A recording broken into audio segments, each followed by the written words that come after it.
Oh, hey you, hey you. Oh, There we go. Hey, Sorry, we're having a little technical difficulties, but that's no problem because you're here now at the Grown Ups Table. I'm your host, Jesse Pimpinella, and as always, my partner in crime. John Jacobs. Thank you so much, and a happy Wednesday to you guys. Thank you guys so much for joining us, whether you're watching live on Facebook or live on YouTube. I appreciate it. Make sure you like and subscribe if you're on YouTube, and if you're on Facebook, make sure you like there and comment. But most importantly, I want you guys to share this out. We're going to be talking about Guardians of the Galaxy Volume 3, everybody. It's the number one movie in the world right now.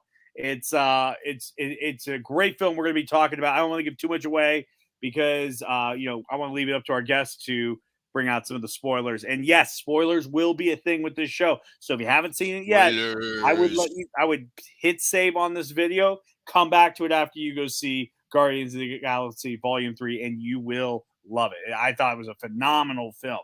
Now, real quickly, just want to say, along with spoiler alerts, there are some triggering kind of things that happen in this movie.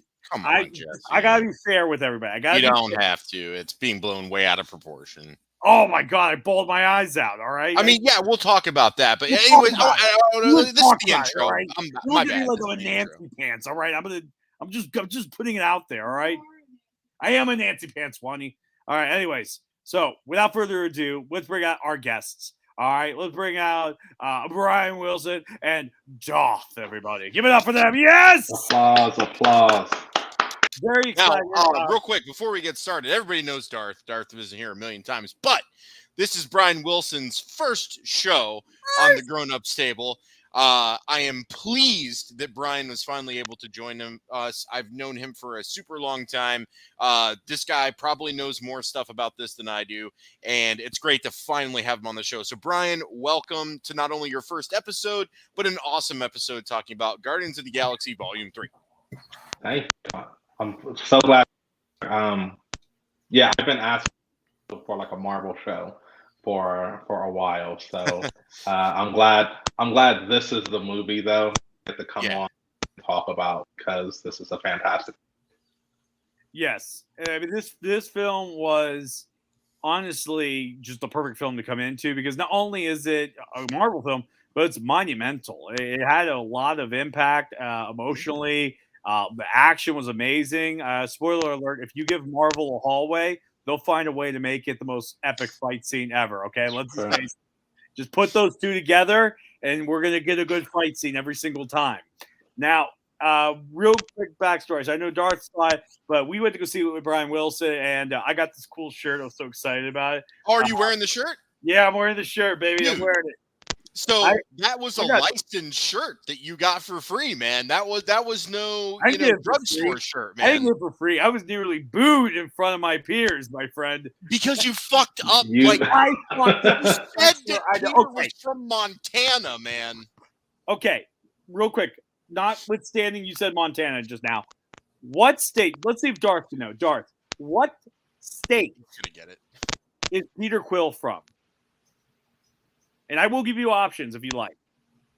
Darth, I'm going to make fun of you for life if you don't get this. You didn't know it. You act like you knew it. You didn't know it was this. I did, because I watched the other two films again right before we watched the third one. Be honest, everybody. Isn't it Missouri? What? Thank you. Isn't it Missouri? Got it. Got it. Son I mean, hell a bitch. Missouri? Yes, it's Missouri. It's Missouri. I said Montana. And the whole room, it was like I just kicked Rocket in the face, and everybody was pissed at me. I mean, you said that in front of Victor Doddridge, too, which is kind of embarrassing. Like, if he ever comes on the show, I'm going to give him 5 minutes just to rip on you. That's fair.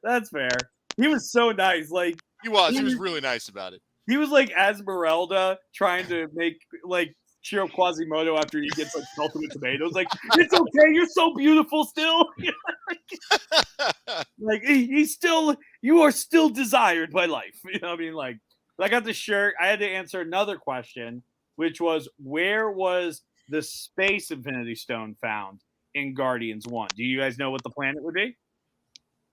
Volmir. No, right? That was. No, wait, no, space. That's the Soul Stone. Yeah, that's the Soul Stone. Didn't it start like with an M or a B Yeah, or something? another one that started with an M, Yeah, ironically. Mole Bear or Mole. It was I don't know. Montana. It was There's Montana. there's so many planet names.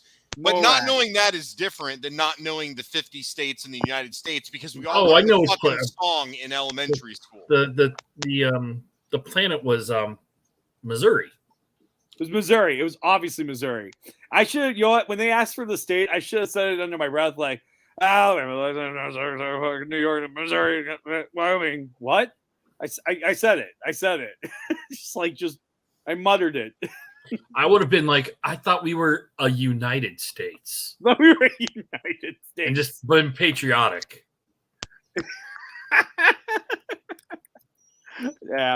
Yeah, East but no, Virginia? no, it doesn't work like that. It doesn't work like that. But anyways, that was a lot of fun. I got to win this shirt. We got to see a movie, and then I was like pulling candy and shit out of my prison pocket, metaphorically speaking. It was in my actual pocket, not my asshole. Like, it's so crazy, like how much we smuggled food into there. And like, yeah, Brian even flashed me his smuggled food. It was awesome. Like, yeah. I smuggle food every single movie I go to. A giant Jersey Mike sub. Yeah. Dude, real quick, before we get into the Guardians movie, everybody real quick, in the comment section, you can also say, what is the biggest thing you have ever snuck into a movie theater? 5 points if somebody comments penis, because I know somebody's going to do it. So there you go. But what is the biggest thing you've ever smuggled into a movie theater? Well, I don't know if it's the. Oh, okay, go ahead. Oh no, you can go. You can go. Are we talking food? I don't know. If we're not talking food. We're obviously talking food. I'm gonna say if we're not talking food, I would say my buddy Justin. Well, I mean, if people are into cannibalism, that kind of counts. Oh no, I'm just talking smuggling in. So you human trafficked people into an AMC? Is that what you're saying? On the air right now? Well, the movie theater no longer exists. So yeah. It's an abolished sovereign state. Anyways, for me, what I smuggled in 2 Baconator meals. All right. I wore a long jacket, okay, and it went down to my knees. It was like one of those pea coats. On the inside, I put the drinks in there. The French fries were in the breast pocket, and the burgers were like literally like on my stomach when I was a lot more skinnier, so I could just appear fat. But now it doesn't work because I am fat, so people will be like, "You have a lump on your stomach," and I'll be like, "It's probably cancer." But nowadays it doesn't work like that. So, but that was what I smuggled in. So we've got a couple of comments, Jesse. Let's go to those, and then I'll piggyback off William because he pretty much took mine. Anthony's penis. Yeah. Bottle of Jack Daniels. Hot diggity damn. Good for you. That's my brother, the alcoholic. Yeah. Good. I'm with William on that one. We snuck in a 6-pack between 2 people and got away with it at the Dollar Theater. So, but I mean, we're talking. This was like 2002. Yeah, but see, here's the thing. Theater. Most movie theaters, they don't care anymore. No, they don't. They really don't. They're just happy you bought that overpriced ticket in that $30 bottle of popcorn. So. They're overcharging that ticket because they know you're stealing. They know it. They're just like, we know what you're doing. Stop acting like you're not. You are. So, I think so what did we order, my Jesse? $9 icy. Oh, dude, yeah. It was like 2 hot dogs, a thing of pretzel bites, and 1 drink was like $30. I was like, Jesus Christ. I could have gone to a sit-down restaurant and had a steak for $30. Like, God damn. I mean, I snuggled in a whole Raising Cane's meal and a bottle of hot sauce. So wait, real quick. Did you have the styrofoam? No, I didn't do the styrofoam because that's too tricky. But I keep some plastic baggies, like Ziploc bags, in the car. Hell so yeah. I just dumped everything in there, stuffed that in my coat, and then put a bottle of hot sauce in my pocket and had a good old time at the movies. So, Brian, speaking of hot sauce, I saw that there's this new thing now where they're creating hot sauce vending machines where you can pay and they have an entire collection of hot sauces, kind of like how you had at our previous employment, only you pay for these. So for those of you who don't know, Brian literally had a Lazy Susan at his desk that you just rotated, and there were like 30 different like one-off hot sauces. You know, it wasn't like Cholula sauce or anything. Like this was real deal shit. But anyways, so they have these vending machines, and I guess like there's something got exposed, like the Kia cars, and everybody's stealing the money from the hot sauce vending machines. So. Oh, that's crazy. Yeah, I need to see where that's at, though. I think there's only like one or two. It's like a brand new thing that like just started, and it's like already has problems. I wouldn't want to steal the money. I'd want to steal the hot sauce. Yeah, Like, there's probably some good shit in there, man. Now, this is great about Guardians of the Galaxy. Hey, Darth, anybody watching this show by now knows that while we try to stay on topic, we're easily distracted by stuff. I'm just jealous that I didn't get invited to this wonderful screening of Guardians of the Galaxy 3 that apparently all three of you guys went to. Look, Jesse and I are really popular, and we have to balance our time that everybody wants to spend with us.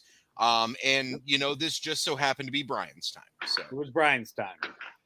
Now I told them I had an extra ticket, and they said, "I don't care." You did not. You did not. I figured as much. I see where I we were like, no, fuck Darth. He could see it on his own. Real quick, a Bavarian pretzel from AMC. Yeah, it's the bro, for real. That giant pretzel that they have, it's insane. Yeah. Well, anyways, now that we talked about our snacks, now that we talked about what we did during the movies and everything, let's talk about. Hold on. Before we go in there, I did see this movie by myself in a corner of the AMC theater, crying because none of my friends asked me to come with them. Oh my god! What's the next movie coming out that we're gonna see? Let's make it Miss Marvel. So. I think it is. It's gonna be The Flash or Fast 10. Oh no, it'll be The Flash. 10, baby. Flash is next month. Okay. Spider-Man would be the next movie that comes out. All four of us are gonna go see there you go. Flash. So there you go. That's what we're gonna do. Because Flash looks fucking dope. I don't care what anybody says. I can't wait to see it. It looks awesome. The Exorcist. We were talking about the next movie. The next movie. But no. Oh, John, I'm sorry. Is that Sarah? Is Sarah there? Yeah. John, we can hate on The Exorcist when it comes out in October. Wait, one thing, and then I'll shut the fuck up. Okay, she's gonna. Yes. Okay. The Exorcist started test screenings, and people walked out because it was bad. People are walking out of the test screenings for Exorcist. So what? They did 50 years ago. Okay. No, because it was bad. Because my apologies, Sarah. I take back my condescension comment towards you. Yes. Anyways, let's get into the plot. You don't want to go see a bad movie? I love bad all the movies John's been in. Oh, dude, I love bad movies, but I don't look. This will be for another show. Bottom line is, it didn't need to be remade. It's probably going to fail. And let's talk about Guardians of the Galaxy Volume 3. We'll get to Exorcist on a different show. Because I can't wait to hate on that shit. So we open up in this film in the headquarters of Guardians of the Galaxy on Nowhere. Eventually, they are attacked by Adam Warlock, a sovereign warrior created by the High Priestess Aisha. After Adam overpowers him and seriously wounds Rocket, he is stabbed by Nebula and forced to flee. The Guardians are unable to tend to Rocket's wounds due to a kill switch that was made by Orgo Corp embedded in him. So now they must travel to Orgo Corp to get the override. So let's talk about that opening. A lot of things happened in the opening. It opened up with an awesome acoustic song, the acoustic version of Creep, which James Gunn films, especially Guardians, known for great music. So the music was very solemn. It wasn't popping like how it was. What?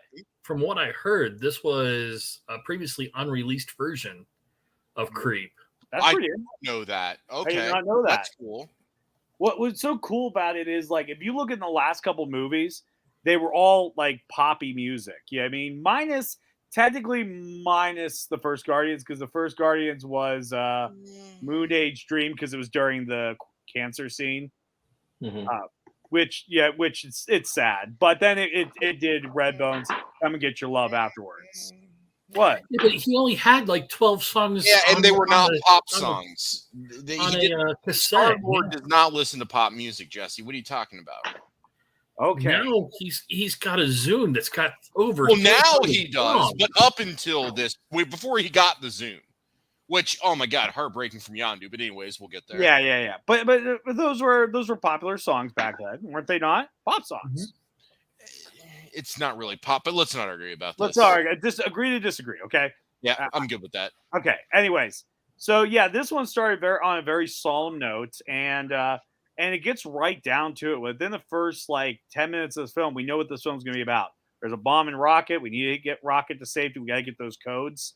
So I mean, it really jumped. Usually, the previous two movies, they were very slow with setting the stage, but this one got right down to business. And I thought that was a really good choice with this film to be doing, especially when you have 2 hours of time. Obviously, it tells you James Gunn had a lot he wanted to do with this. Now, how do you guys feel about the we had a lot of shit to go on, so let's just speed this up. No plot point. It's just here's the thing. That's what I loved about it. It was great. Yeah. Well, what do you guys think of Adam Warlock? This is the introduction to Adam Warlock. This is the one time I wish Bill Arundel was on the show, because Bill is a massive Adam Warlock fan, like through and through. And he was extremely upset. Darth and I had a very small conversation about it. And, I'll be honest, I was not a Guardians of the Galaxy reader. Not by choice. I just didn't really know about it. I didn't get into it. My exposure with Guardians is the MCU. You guys can make fun of me all you want. That's fine. So I really had no stake in Adam Warlock, right? I thought it was dope Same here. when they teased him at the end of Volume 2. I still hope the Infinity Watch team happens, because how fucking badass would that be? So, I mean, I'm aware of him, who he is, where he comes from. But outside of that, I got nothing on Adam Warlock. So I'm going to let you guys talk about that. And I tagged Bill in the comments. Hopefully he gets it and jumps in, because he was super pissed off. And I thought he was underutilized too. But Brian, Darth, you guys talk about it. Well, I will say that I was familiar with Adam Warlock just from reading Infinity Gauntlet. So I was aware of the character. And after watching Guardians of the Galaxy 2, of where that ended, I was very excited for the character to come into Volume 3. And then once we got the character, I thought he looks cool. I like the actor that plays him. But he really wasn't that important in this movie.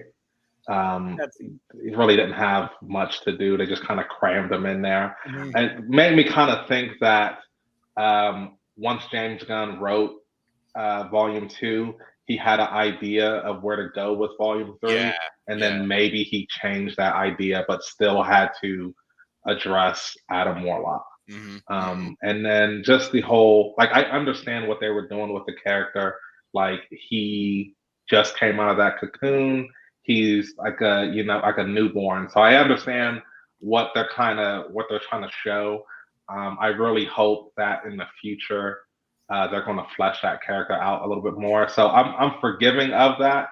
I just really think that he didn't even if he wasn't in the movie, I don't think it would have changed anything. Go ahead.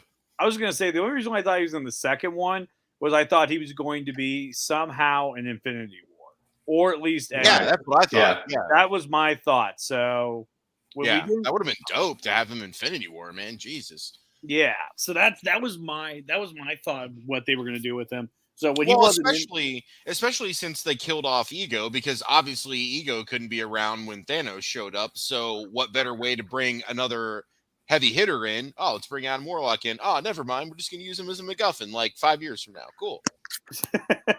Yeah. So that was one of the things. But I mean, for the most part, I can understand why some Adam Warlock people were upset, and other times I can understand. But for me, like I said, I didn't get upset at it. I got it. I understood what it was. Then again, I'm not as heavily invested as in that character as other people are. So, for example, if I didn't like the ending of the Batman Hush movie because they changed something paramount to the Hush storyline in the very end. But I can understand why people like it if they are not as invested in that storyline. I am, so that's why. So while I could be dismissive, I can understand people's reservations for Adam Warlock here. But based on the ending, it looks like this is not going to be the last time we see Adam Warlock. If anything, this is just the beginning. So let's keep going forward with the storyline, and we'll talk about it. So the next thing we're going to, the next part of the movie. Wait, hold on, Jesse. You completely glazed over Darth. He's been waiting to tell me I'm wrong. I can see it on his face. Okay, Darth, go for it. Well, first off, John's wrong. Told you. I was not going to tell him that he was wrong. I appreciate that, Darth. Thank you. I knew very little about Adam Warlock as well. Not a big fan of like the cosmic Marvel universe. I like stuff being basically just based on Earth. So I didn't have too much love for the character.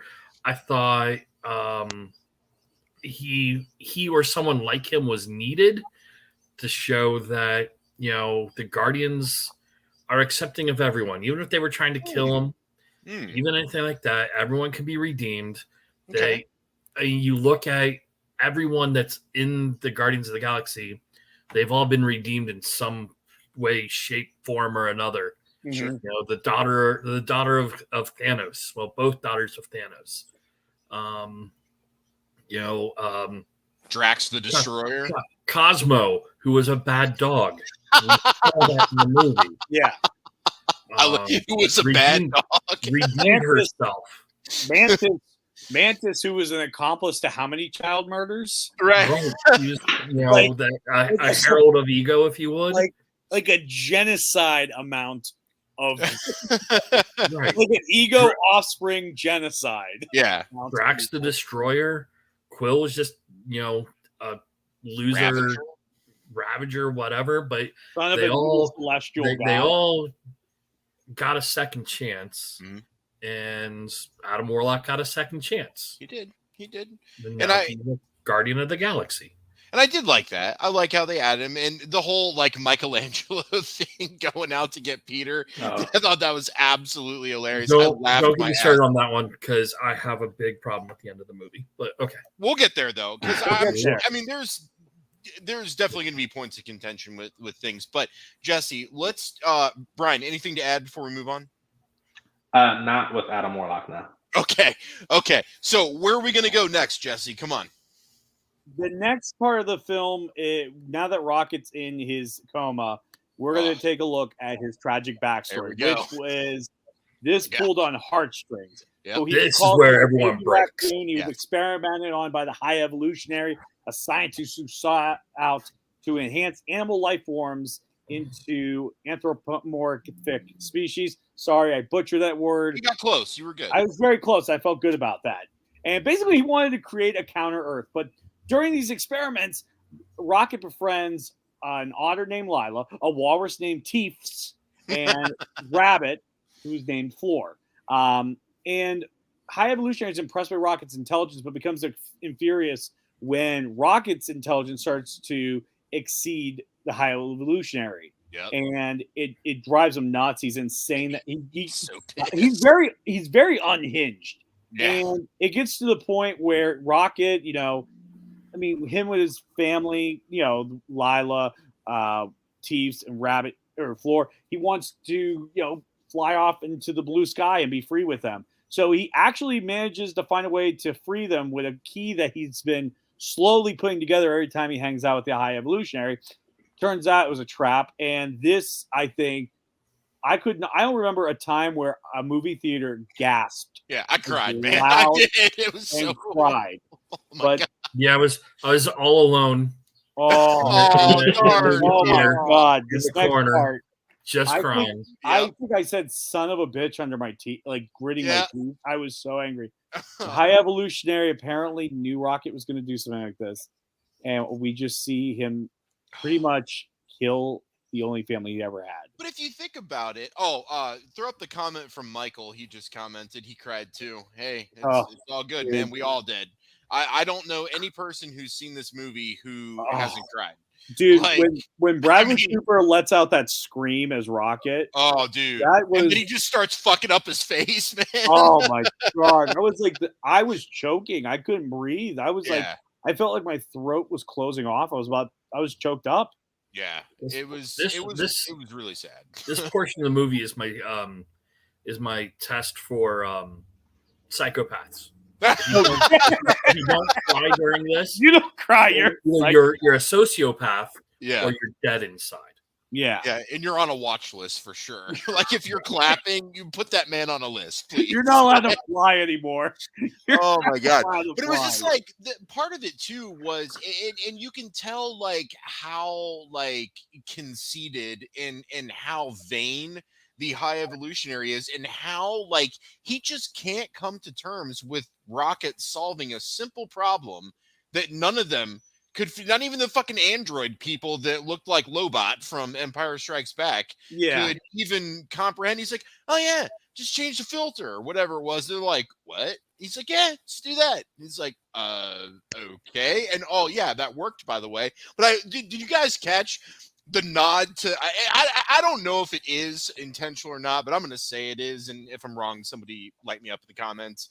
But I love the nod to Ninja Turtles. Like there were like 3 fucking times we tried to create Ninja Turtles in those test tubes, and he's just like, he's too angry, incinerate him, and it just turns just poof, gone. But I'm just like, okay, here it is, guys. Here it is. This is how we get Ninja Turtles in the MCU. That's the whole time I was thinking. I'm like, oh my god, this is it. Anybody else think that? Brian, do you think that? When I saw that scene, I didn't think. Well, the only reason I thought Ninja Turtles was because you whispered. I heard you whisper Ninja Turtles when we were watching the movie. But for me, I'm sitting there watching that particular scene. I was actually thinking more Inhumans versus Ninja Turtles, because that little chamber is really reminiscent of the process that the Inhuman characters in the comics go through.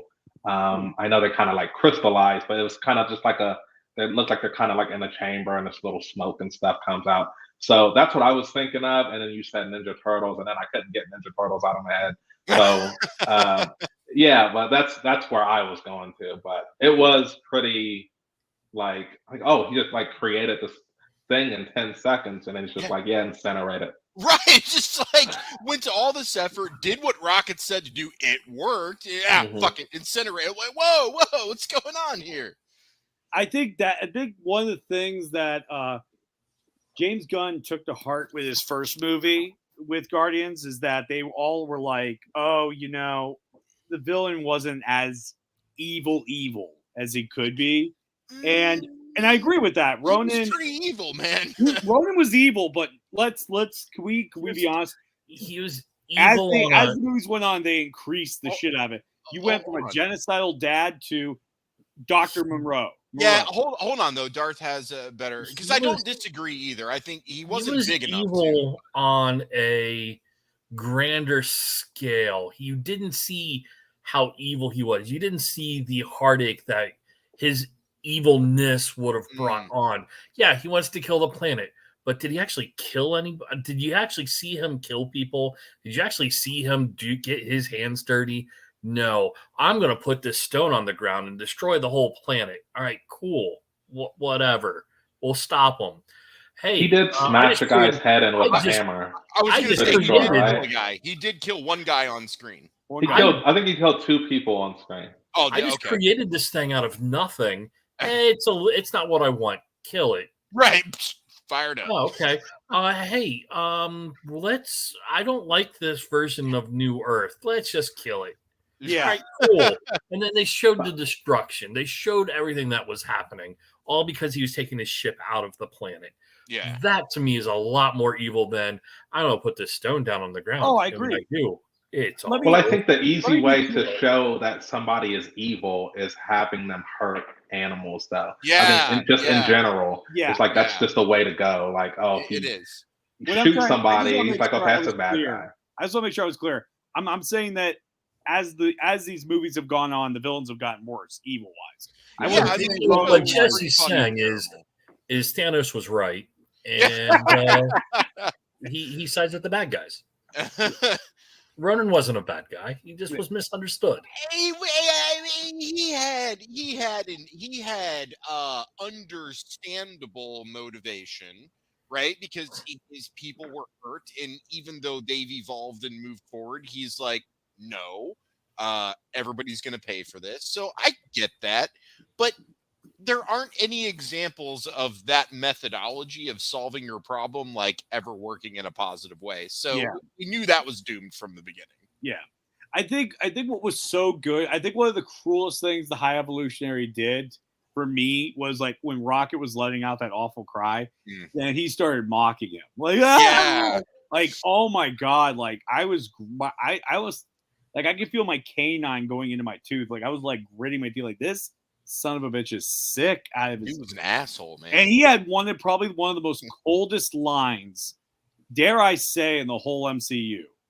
Where, for the love of God, and he turns to his assistant, there is no God, and therefore I stepped in. And I'm just like, woo. I mean, it was a good line. It was a good line. And he wasn't wrong. So, I mean, it's like, but like the intensity, like this, I mean, Thanos didn't act like he was being a god. He understood he was using godlike powers. But like the High Evolutionary truly believed to be a god. And I think that's the difference between he and Thanos. Because you're right. Thanos didn't have a god complex. Thanos just had a mission. He was going to see it through regardless. Yeah. Even High Evolutionary was just like, I am God, and who the fuck's going to stop me? You, nobody. Okay, cool. I'm going to keep going. Even I created you, I will end you. Kind of, exactly. God complex. So, like, the one thing that I was trying to rationalize, because I always focus on the shit that, like, nobody else thinks of, is that, so he's got 4 main animals that he's doing these experiments on because he's trying to ultimately get to the point of, like, the animal people on, why am I drawing a blank? Counter-Earth. Counter-Earth, thank you. So we got that story of how we then got those, like, basically humans but all animals on Counter-Earth. So that's the end goal, and we got there. So then he's showing the experiments.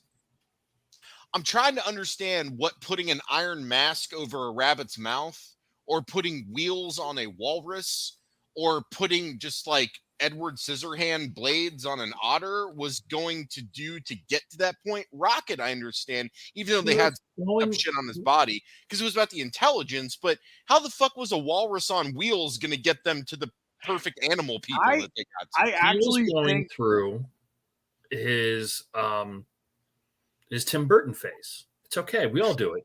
It's okay. We all go there.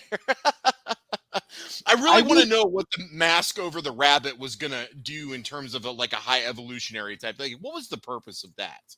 I also think maybe he was just being cruel. Sure, I mean? And that would actually make a lot of sense. He's just pissed off. Let me experiment on these guys. Rocket pissed me off. Let me cut this fucker's arms off and put Edward Scissorhands' arms on there. Like, okay, that makes sense. Yeah, I feel like he was a kid with a magnifying glass with an ant farm. Like, yeah, that makes sense. That makes sense. Yeah, so like, because sometimes I felt, because like, here's the thing, like, instead of getting pissed that Rocket figured something out, if he truly was a man of genuine, like, I want to discover shit, he would have just been like, all right, Rocket, you're gonna stick close to me. All right, he couldn't, because he can't let anybody one up him. He's got to be number one. Yes, he's got to be number one. Going back to this whole thing, but if you remember War Pig, later in the movie, it was more of he did a lot of things to make them more evil and make them more vicious as bodyguards. So this could have been his first attempts on trying to do this, because I keep coming back to War Pig, and this pig had robotic arms and legs, and was just big and evil, talking shit, fucking people up. What he does. That's what he does. But anyways, hey, Jesse, there it is, right there. Phil jumping on the show with the comment of the night. There it is, right there. High Evolutionary is Sid from Toy Story grown up. That's who he is. So basically, and it's perfect. That's perfect, Phil. Oh my God, you made the show. If you remember how Sid loses in Toy Story, he's surrounded by all the toys. Right. Yep. And Woody has that cool line, and Rocket has the cool line. So play nice. Yeah. That's oh my god, that's perfect. Wow, Phil, that is absolutely perfect. Go for the win, man. All right, let's move forward with the story, everybody. Phil, I just wanted to touch on one more thing. Yep. So I'll make this short. Yes, it was very traumatic. Yes, it was the best part of the film. Yes, pretty much everybody cried. I think it's patently absurd that people are saying it should have been an R rating and it's PG-13 it wasn't enough. And I'm like, people, 13. The rating literally says parental guidance suggested for kids under 13. And then if you move to rated R, it's restricted. And unless you're 17 or older, you can't even get in without a parent. So let's compare those two ratings and determine which one Guardians of the Galaxy 3 is. Use your fucking head. Stop saying stupid shit on the internet. Yes, it upset people. Yes, some parents chose to bring younger kids not knowing what was in there. I get that. I'm sorry you experienced that. It happened. But it's not rated R. It's nothing you need to drag the fucking movie through the mud for. The purpose of the movie was this, and they executed it flawlessly. So stop bitching and move on with your life. Rant over. Yeah, just to add to that, because the MPAA, they're very weird and very backwards about how they rate things, and I say that because some things they're very inconsistent and based on big Hollywood pictures versus independent films. What could be considered a unrated independent film is PG-13 by a big studio thing. So there is a lot to go off this. But bottom line is, it's like, look, if it made you feel uncomfortable, that's good. Because as Darth said, you're not a psychopath. Right. Yeah. You're not a psychopath. That is fantastic. And movies aren't always supposed to elicit good feelings. Correct. Pull on your heartstrings. I mean, not everything is supposed to be happy-go-lucky. Oh, good. Yep. Good. You know, it's like, this is a sad story. This is about, and here's the thing. It's a superhero who's a raccoon who's been punched many times. Right. If animal cruelty was a thing for you, you should be bitching about the first movie. You know what I mean? Yeah. They also do know no actual animals were harmed during the filming of the movie. Yes. Right? Or it's like they did not staple, these metal arms onto this otter and be like, here you go. Actually, they did, but then they got caught. Yeah, right. They got caught. They were able to do animal trainer got fired. People got fired. It was a bad day. It was a bad day. Oh shit. But anyways, let's move. Let's press forward with the story. So anyways, from there, and I'm going to move the story ahead a little bit just because we're running out of time. We're going to the meat space station. Yeah, we go to the meat space station where they play Among Us outside. Yeah, yeah, you're right. Among Us is good. Yeah, they were all wearing their color suits. They break in. Nathan Fillion steals the fuck out of his scene, which excellent. They sneak into this place so they can get the file on Rocket, and through a big fight scene that occurs, they eventually get it, and they escape on the spaceship. From there, they go to Counter Earth, where now they have to figure out, where to get the remaining information that's missing from the file they stole. And they know it's on that one guy who has the thing right here on him. So they go to, I guess, what would be the High Evolutionary's castle. They fight their way through it. And eventually we're going to enter our third act with them about to revive Rocket. But before we get into that, let's talk about Counter Earth. Let's talk about Gamora. Let's talk about a few things. So first off, before we go any further, Gamora has been a Ravager. She joins into the adventure, helping Peter, and we see a very hard story. Peter is working with somebody who he loves in another timeline, and he wants that romance to happen again, but it's not. And I thought that was really hard seeing that. Could you imagine having to work with a loved one from the past and they don't share that same feelings for you? Like, what were your guys' thought on Gamora's storyline? I have a question, Jesse. We're Yes. just going to gloss over the whole meat space station and just say this is what happened, and then we move on. Please. Like, No. We're talking about all of that. oh, okay. I was just giving kind of a like, here, this part of the story happens. Talk about everything, because a lot of shit happened at the meat station where they were discussing all the elevator stuff, all the scenes they were talking about. So a lot of that happened there. I feel like Darth hated that scene. So Darth, I just didn't like the meat space station. It was weird. It was weird. I get it. Anthony says she's a cold-hearted biatch. Oh yeah, definitely. Yeah, I enjoyed the meat station very much. I don't understand the hate for it at all. All right, Brian, tell us more. What'd you like about it? Well, like you said, Nathan Fillion definitely stole the show in that whole scene. Like that was really great to see him pop up there. Yeah, I think he's appeared in each of the movies, hasn't he? Or just I believe so. He's had a cameo in each. I don't know if he was in 2. I know he was in 1, and I know he was in. I think he might have been in a deleted scene. I'm not 100% sure. Or he might have been a voice or something. That's true. I really liked.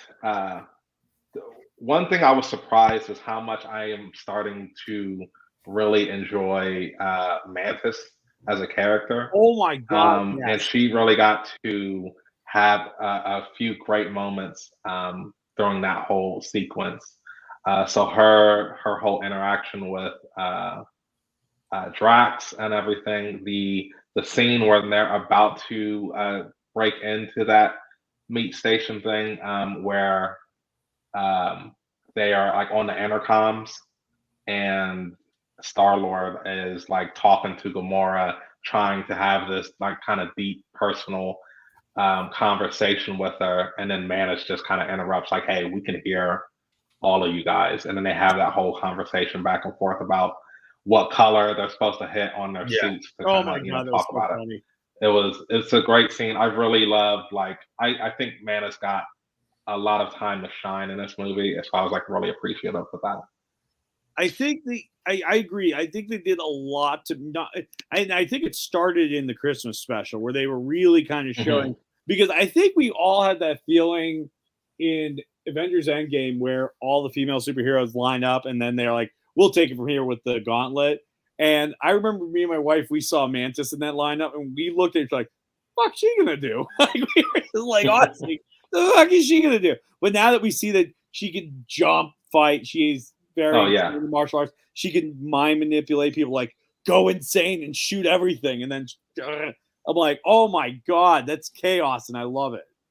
So they did good with that, with her character. I couldn't agree more with that. So Nathan Fillion in Guardians of the Galaxy 2, it was a deleted scene. He played Simon Williams. He was in a ship in a dogfight, and it got cut. So that's where he was in Guardians of the Galaxy 2. So he was in all 3 movies. Got it. Now let's talk about this. Continue. Sorry to interrupt. No, you're good. So anyways, with the meat station, man, I just love like the creativity of these like worlds and all that stuff. They're just so fascinating. Like even like how they do the file retrieval thing where it's like the metal that's flipping the ball that keeps flipping and flipping and flipping. I was like, I could watch that for hours like a screensaver. I was like, this is the most coolest thing ever. But it's like you have all this advanced technology and you have these fucking manual processes. Like, why is this shit not digital, easy to get? Bureaucracy. It's this whole conundrum. Bureaucracy. Yeah, it's just like some people just want to have fun, John. Yeah, but it doesn't make sense. But it doesn't make sense, man. In Rogue One, everything's automated in Star Wars, yet you have manual hard drives you have to retrieve. Like, what is this? It doesn't make any sense. Air gap.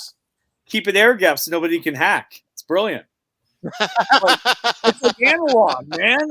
That's it. Actually, in Rogue One, that actually makes a whole lot of sense because it was a secured planet, and they want to have everything. And the only way you can access that information was to be inside that room.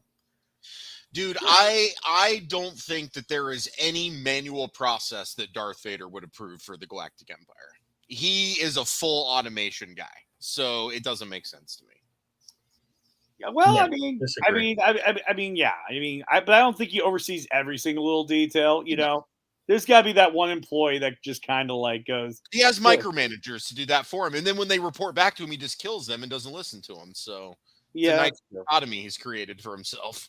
Look, I'm not saying working for Darth Vader is the great thing. I mean, I'm just the severance. So let's get back to the meat station. Well, here we go. Yesterday, I rewatched Guardians 1 where she really beat the crap out of Peter. I don't think people remember that she was a biatch from the beginning. And in Guardians 2, this is that Gamora. Well, that's true. I mean, and here's the thing. I think I agree. Gamora is fine the way she is. I'm just because I think I like the fact that they don't end up together. I like that fact. Yes. Because to me, that's realistic. Yeah, because this is not the same Gamora that died in Infinity War. This is that. You're right, Phil. It's that Gamora that we met in 2014, who was on this rogue mission, and all of a sudden, she was forced to kind of go, okay, now I got to choose my alliance where I want to go, and she chose the Ravagers. So it's a different circumstance. You know what I mean? So yeah, no, and plus, I always thought it would have been cheap for those two to fall back in love, because it would. I mean, while it is her, it's kind of that whole story like. Is it the experience or the being that makes the person? You know what I mean? Is it what makes the person? Could be both. And I think it's a philosophical question, and how you execute it is, it depends on how you do it right. But I completely agree with this comment. Zoe and John nailed the character. Cannot agree. Absolutely.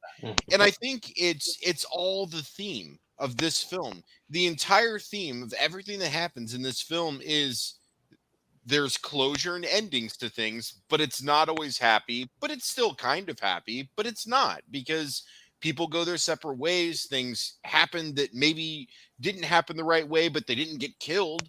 They're all still alive, and they just kind of go. It was like the Friends ending. They're all just like, hey, let's go our own separate ways, but we're all still cool. Like, so it's not a happy ending. The Guardians didn't stay together. Well, the core OGs of the Guardians didn't say, they kind of branched off. Now we have new Guardians, which is cool.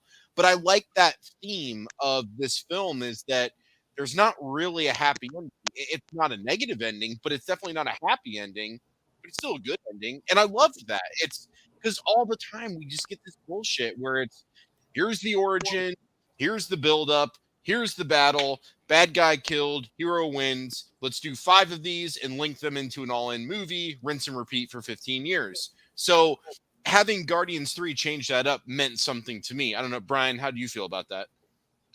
I didn't know we were going to jump to the ending. Sorry, I kind of pushed it because we got 10 minutes left. So, but no, yeah, it's fine. I thought it was great ending. I really thought, it was going to be a lot than I was prepared to be losing some people by the end of this movie. But yeah, that was one thing I really did like, where Pete and Gamora, they just kind of, go their separate ways. It's just he obviously does still have feelings, for this new Gamora even, but he just kind of went back to the Ravagers. I'm glad he went back to Earth. And it kind of leaves, for more stories to be told, with everybody, especially Gamora. And I would hope to see that new group of Ravagers come back, because I really want Stallone to show up again. That's really just awesome. Yeah, just have. You mentioned that he went back to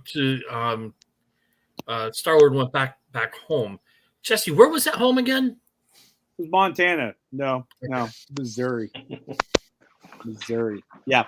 Anyways, no. So let's get to the end of the story so we can wrap up everything. But one of the things that oh God, I'll have to remember it in a little bit. I'll remember. Were we talking about the final battle when the ship rises out of the? Yep, that's where we were. Okay, so anyways, getting back to the story. So the ship rises up. You got Drax, Nebula, and Mantis on the ship because they think that Peter and Groot need rescued. Groot and Peter have jumped back onto the exploding planet. Where Gamora saves them. And eventually they're able to, with the data they now have that they got from High Evolutionary, they're able to resuscitate Rocket. Rocket is back and ready to fight. And basically they get onto the ship where now, meanwhile, Mantis is able to control those battery monsters from the second movie, and they go into an all-out battle with High Evolutionary. Which, by the way, what I loved about this movie is that, and I'll expand upon it a little, is that the first two movies were about saving the galaxy. This one was a personal story, which I loved. And they go into they do the hallway scene where they have one of the most epic fight scenes Marvel has ever choreographed. And eventually they start freeing people. They start getting people onto the Nowhere ship. Rocket has his battle with High Evolutionary, where he comes to terms with also being a raccoon. And then everybody gets their licks in on him. And then my favorite scene, Peter's been telling everybody the whole movie, it's been a face-off. And he was right, because they took that mother's face off. I loved it. We see the damage that Rocket did to High Evolutionary. Rocket fucked him up, man. He ripped his jaw off, dude. He fucked him up, man. Dude, he Phantom of the Opera decided his whole entire face. He did, man. He did. Which he deserved. It made me feel so good. And then Rocket does what I like to call the Batman Begins thing. Yeah. Where he goes, I'm not going to kill you, but that doesn't mean I have to save you. And they all get off the ship. High Evolutionary explodes. And then they all decide they're going to go their separate ways and have beautiful closure. And then cue the Florence and the Machine song, Dog Days Over, and the screen and the credits roll. And boom, beautiful movie. So let's talk about that. Let's talk about that third act. Let's talk about it. What do we think about those final battles? We did skip over one important thing. What? The first F-bomb in a Marvel movie. Oh yeah, we forget about that. Dude, everybody in that theater applauded when that happened. We've all been there. Yes. Where you're just like, let's get in the fucking car. Exactly. That was the best. The best part about that is exactly what you said, because then no parent can complain about that F-bomb, because they probably said it 20 minutes ago. 20 minutes ago, we're gonna go see a Marvel movie. Get in a fucking car. Right. And then the whole the door handle, and they couldn't get that was all perfect, man. It's just just stop. Get in the fucking car. I think your hand is on the key. I think your hand's on the keyhole. So I think that's why it worked so well, though, just because it didn't just seem out of place. There's a lot of movies where they put the language in there, and it's just kind of the dialogue just doesn't seem natural. It's just somebody using that to use it. But this sounded like this was just a perfect this is how everybody is going to talk. When they're frustrated and it's just. Agreed. It was not scripted. So he improv'd it. Chris Pratt has been trying to drop the first F-bomb in Marvel for a very long time. Oh, I didn't know that. I didn't know that. Apparently, there was an F-bomb slated for Endgame. Yep. Oh. And the Russos said no, they didn't want to do it because they didn't want that to be their legacy. That makes sense. And James Gunn is like, I'll do it. Do it. I've got DC now. I'll do it. Yeah. So this is James Gunn's last Marvel movie. So he's put it in there. So the only thing that I could think of in Endgame where they would drop an F-bomb, what would make it even better, is at the very end, Thanos goes, "I'm inevitable," snaps, nothing happens. It goes back to Iron Man. He goes, "Yeah, but I'm fucking Iron Man." Dude, that would have been amazing. Dude, that would have been awesome. And then does the snap. That would have been awesome. That would have been a good spot to use it, man. Yeah. It really would have. That would have been a good spot. That would. But this doesn't seem forced. Right. It just seems like it would have happened. We've all had that frustration of everybody. It's a car handle. Just open the fucking door. Right. Exactly. That's why I was just, and it was almost weird. When they were on Counter Earth, and I know that it was that way intentionally because this isn't like some like suburban neighborhood, but then it's all these different animals. They're driving around Buicks. They're just like eating tacos at their house. Like the whole thing. Buying meth from an octopus. Right. I love that. I love the scene where they pan away and you can watch Gamora watching Peter drive. And he can't drive. He's just going over the curb, and he can't drive stick. Yeah. Nebula was like, "Do you want me to drive?" He's like, "I got it." Like he's all stressed out and shit. I'm gonna make it go backwards. it was just a really perfect moment, and they chose and I think that was the right movie for it to be in because Guardians always had this sort of like juvenile, and I don't mean this in a derogatory way. A very juvenile tone, because Peter didn't have the regular childhood. He was a kid raised by pirates. You know what I mean? Like he kind of had this kind of Neverland Lost Boy kind of attitude towards life. Mm-hmm. You know what I mean? So this movie is perfect. It's a bunch of misfits, and it's excellent they did it in this movie. Now, what do we think of the music for this movie? I thought it was good song choices throughout the whole movie. I thought it was par for the course for Guardians of the Galaxy. Yeah, I'm just not looking forward to hearing the dog days are over for the next 6 months. Yeah, I think it was already starting to trend in places too after already. The movie, much like that Laura Bush thing with the last Stranger Things, and we had to hear that for 9 months. So yeah, saddle up, Darth. We're gonna hear it. Yeah, I think the music was. I mean, there wasn't. I don't really see that there was like any bad choices with the music, but I still don't think anything really beats the music from the first movie. Yeah, I think that was still the first movie it set the tone. It set the tone. Well, the first. I agree. The music in the first one was fucking amazing. That soundtrack is great. If you track the music in the first movie, it actually tells a story of Ego coming down to Earth, meeting the girl.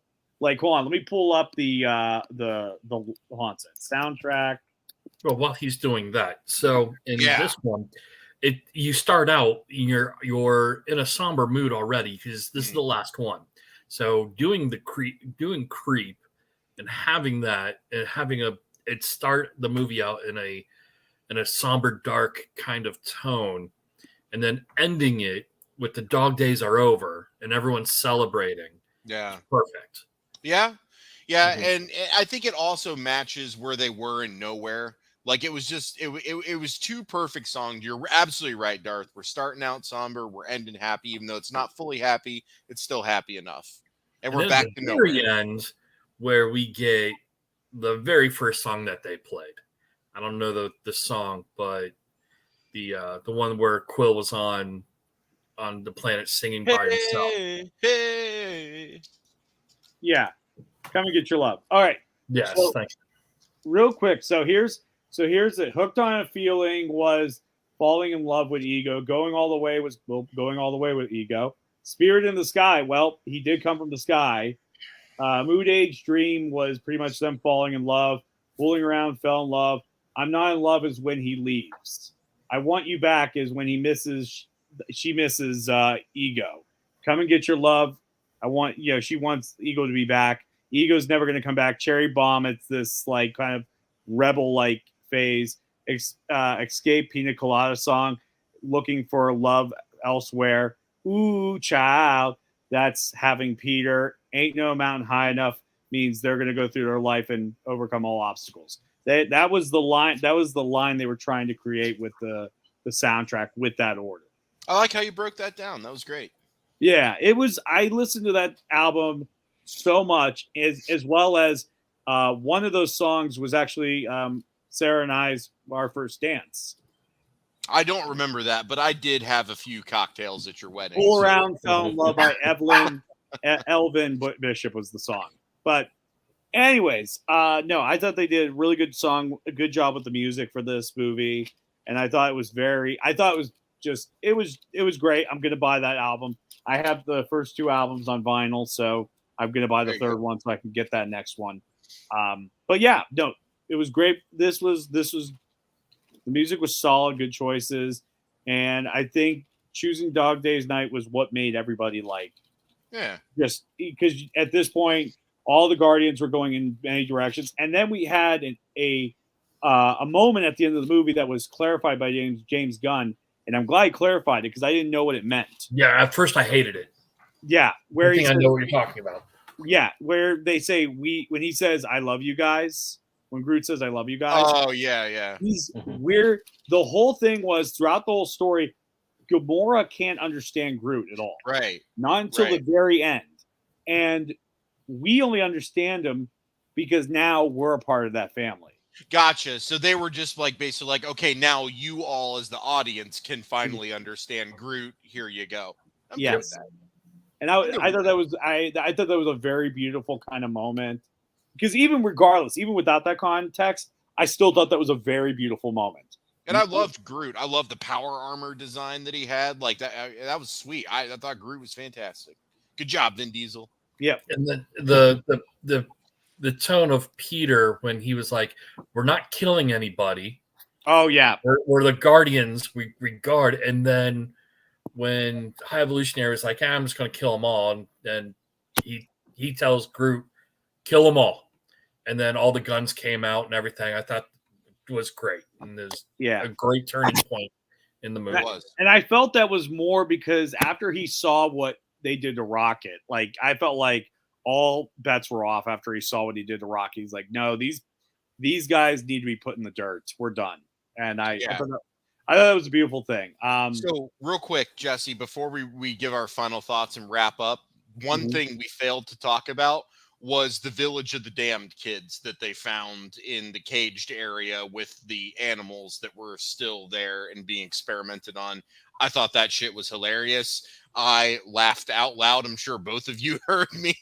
All they were missing was the glowing eyes and Christopher Reeve. Man, it was so close. I thought that was absolutely. It was very close. It was very close, but it was also a beautiful moment because then we also saw how Drax was like a father, and how him and Nebula are going to take care of those kids on Nowhere. Gamora's going to go back with the Ravagers. Peter goes back to Earth to see his grandfather. And Mantis was going to go on to find herself. And then Rocket and Groot will start the new Guardians of the Galaxy with Adam Warlock, Cosmo, Kraglin, and the original Captain Marvel's daughter, Phyla. Thank you. Phyla. Yes. So I thought that was really cool how they ended the movie. Yeah, sure. Before we go, I have two little Easter eggs I wanted to put out to you guys, and then we'll wrap up. Did anybody catch the Easter egg that was in the final post-credit scene with Peter's grandfather on the in the newspaper? Yes. Was it about like alien abductions? What? It was Kevin Bacon. Oh, okay. Yes, if you look close, they do like a 6 Degrees of Kevin Bacon joke somewhere, wasn't that? Or maybe I'm thinking of a different movie. No, because they did, because it's referencing the Christmas Story. Oh, okay. Yep. Got it. That's what they were referencing. And then James Gunn was also in this movie. Did anybody catch who he was? I didn't find out until after. So I already know who it was, but it was Lambshank. Remember when Mantis was letting people go? He was Lambshank, dude. He was that little ugly creature, and she's like, ah! Oh, I'm sorry. I was screaming at the other. I heard that was not James Gunn. I heard that was Pete Davidson. No, Pete Davidson was the guard. Yeah, Pete Davidson was the guard. That I think they called like the face of a carrot or something like that. They had a little joke. I think it's something like that. Hold on, let me pull it up. Pete Davidson was. He's saying that it was James Gunn. Yeah, he was. Yeah, and Lambshank was James Gunn. Yeah, that's what I'm saying. All right, but anyway, but then there is this article from People saying that he had a hidden cameo. That Pete Davidson had a hidden cameo. Oh, yeah, Pete Davidson's in there. He's one of the guards. Yeah, was he the idiot that Nathan Fillion was talking about? How he's saying, "Yeah, we all have one of those idiots." I got this guy. No, it was a different alien. One. Yeah, his name was Phlectic. Here, I got a picture. Phlectic. KTIK. That's a very horrendous word to pronounce. Here it is. I got it. But anyways, that's who Pete Davidson, and then James Gunn did Lampshake. All right. Yeah. But anyways, that is it for Or today's Lampshake. show. I want to say thank you guys, everybody blowing up the comment section today. This is a great views. I want to thank Phil Moore for also commenting. Thank you so much. Anthony, everybody. Let's see, William, Brian. My dog's barking. Sorry, my dog knows when the show's over. She's like, "You're done. You're done." Anyways, I want to thank Darth. I want to thank Brian for being on the show. Appreciate it. Thank you. But anyways, tune in next week. We'll be live here on Facebook at 7 p.m. as well as YouTube. If you didn't get a chance to watch this whole episode, you can tune in right after the show. It'll be perfect to watch on Facebook and YouTube, and as well as Monday, it'll be on Roku as well. So you're all set and ready to go to enjoy. And then also, I'm going to be on the road this week. I'm going to be in Marysville, Ohio, at the Avalon Theater, and then Friday, Saturday, I'll be at the Funny Stop Comedy Club. So if you're out in those areas, come on out, check it out. I will also be in Dublin, but that's just because I live there. I'm not doing anything. I'm just going to be in the Dublin area. So if anyone sees me, don't say hi to me. Just flash the Darth signal, and we'll come to you wherever you are. We'll definitely flash it. We'll definitely flash it. Until next time, I'm Jesse. And I'm John. You've been sitting at the Grown Ups table. Thank you and have an awesome night, everybody. Take care.